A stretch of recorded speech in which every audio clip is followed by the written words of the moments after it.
Hello, welcome back to the channel. Today, we're diving straight into how to use UPBASE for managing staff rosters in hospitals. First things first, log in to your UPBASE account. If you're new to UPBASE, it's a cloud-based platform that simplifies hospital staff scheduling, so it's essential to have your account ready. Once you're in, navigate to the staff roster section.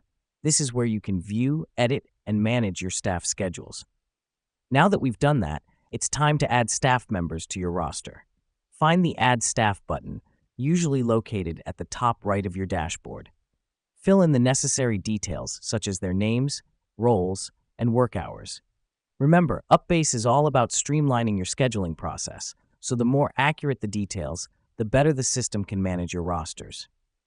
Next up, we'll set the shift patterns. This step is crucial because it helps establish a consistent routine for your staff, reducing confusion and potential scheduling conflicts. Head over to the Shift Patterns option in the Settings menu and input the standard shift times for your hospital. With your staff and shift patterns set, it's time to assign shifts.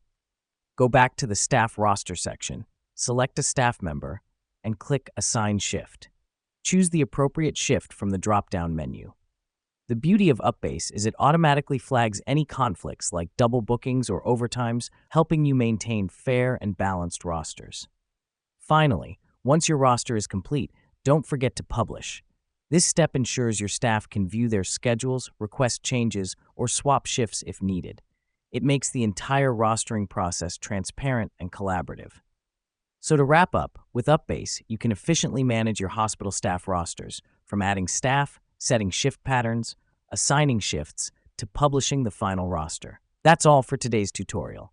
Thanks for tuning in, and I hope you find UPBASE as useful as I do in managing hospital staff rosters.